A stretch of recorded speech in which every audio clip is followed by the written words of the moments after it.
get ready to throw down. Clinton for Team D. Hashtag Team D. As far as understanding the stuff and what you do with it after that. Man, I think I said this a lot in when we were doing some heavy disc pro episodes up front, but checking your own self for a minute, especially as a D that wants to come off as I'm the man, I'm the greatest in the room, and all you guys suck, and you're here because I'm here. You got to get rid of that, especially as a salesperson. As a buyer, not so much. As a maybe a senior leader, and you have a whole team. Okay, maybe that works, but in a sales situation, the fact of you're there to try to get stuff out of somebody else, right?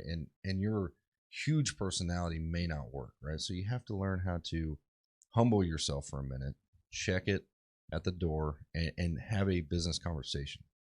That's tough, man. And I will tell you, the more questions you ask, and I always tell everybody that I know that's a D, stick to the whys, right? Like, why is that important to you? Mm-hmm. Like, because you don't have a lot of the compassion to really dig into the why. But if you ask the question and they give you an answer, it shows just enough compassion and you'll get some good data out of it. Maybe you don't care truly, but you need the information. So don't be afraid to just ask, well, why is that important? Mm-hmm. Whether you give a shit or not about the compassion, like I don't want this big humble story or this big braggadocious story about how, oh, well, we think we're the greatest and we want to be the greatest team on the earth, because that might be their answer. That's okay. You write down, they want to be the greatest people on earth, and how do I help them get there? Mm-hmm. So just kind of breaking that stuff down when you're talking personalities, the why, you're going to start seeing all this personality come out and who this person is, and you're going to know how to deal with them down the road. Yeah. Okay. Al, Team I? Well, along the same lines as what Clint just brought up, know where your weaknesses are in these interview process, or these through this part of that cycle of determining the other side, and get the information you need. It's about them, not about you. So go gather that information and then use it appropriately. Okay, short and sweet. Nanette, Team S.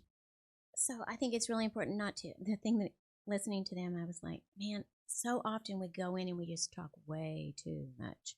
We just smother people.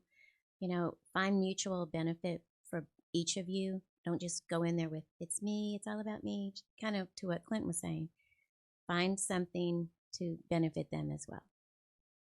Not just about you. Awesome. So for the C's out there, you got to understand that it's not about you, and Al said that a moment ago. So it might not be comfortable, but you got to do it anyway, right? You got to know where this other person is. And then as a C, you're going to want to rely on facts and data, and you think that that's going to get it done. And sometimes it will, but sometimes it won't, right? So you've got to be able to give them what they need, because it is like you're not writing the check when you're the salesperson. They're writing the check. So if you can't give them what they need so that way they can write that check, you're going to fail, right? So go in there with a little bit of humbleness, which is uncomfortable for a C. Figure out what they need, right? Ask those probing questions. And I love why questions, right? Because, you're going to get longer answers, right? And I'm not saying that you can only ask open-ended questions, but, don't pretend that you know it at the surface level. Like, ask those questions, because that builds a ton of rapport, because you're taking the time to really understand what is going on in their world when you're asking those whys and how questions, right? How is that important? Why is that important? Other salespeople aren't doing that. So it's not about you. Make it about them if you want to be successful. Can I add one more nugget in here? Yeah. I think it's really important.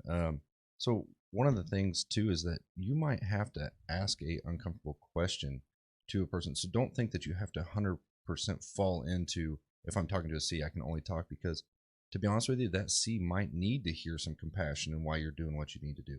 So be careful of just doing a one avenue approach of, well, I matched him perfectly, but this didn't work out. Well, maybe, look, people make mistakes. He might have missed something. The S might have missed something. So be cautious of that. Well, and I'll add just a little bit to that. Perceive a need. If you think they need more, and your perception is there, then even if they're a C, give them more compassion, or give them something that maybe that's because not all C's are built the same way. Not all D's are built the same way. And C's might compile a whole list of data that he might have missed a nugget of data and you have that nugget that he needs for him to be successful, right? So in my business and construction, it's all the time, well, did you think about doing it this way? Oh, shoot, I never did. Well, now all my data changes. But if I just conformed to him, we'd have never got there, right? Yeah. And the project would have failed ultimately.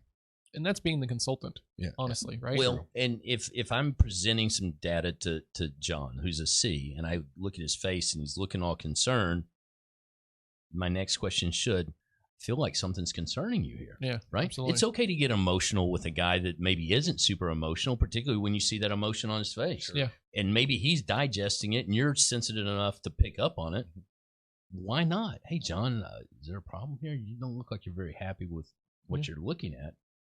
Tell me a little bit about that. Looks like I stung you there. Yeah. You know? Yeah. However you present it, but recognize what's going on in that room and don't think that your facts just speak for themselves, even to a C. Absolutely. So let's leave it there. Yep. Yes, sir. Absolutely. Well, I'm just saying, we got to wrap up anyway. So you're in charge. Follow us on Insta, Twit, Facebook, back. Everything is at Sills Throwdown, Instagram, Twitter, Facebook. Give us your questions, right? Because just because we haven't talked about it here doesn't mean that we haven't dealt with it in some way, shape, or form. So if you're stuck on something, please ask. We will talk about it here. If you're enjoying the show, please leave a review. We read everyone. And if you're not sure who you affiliate with the most and you want to take the assessment, reach out, assessments@salesthrowdown.com. And I think that's it. We'll see everybody next time.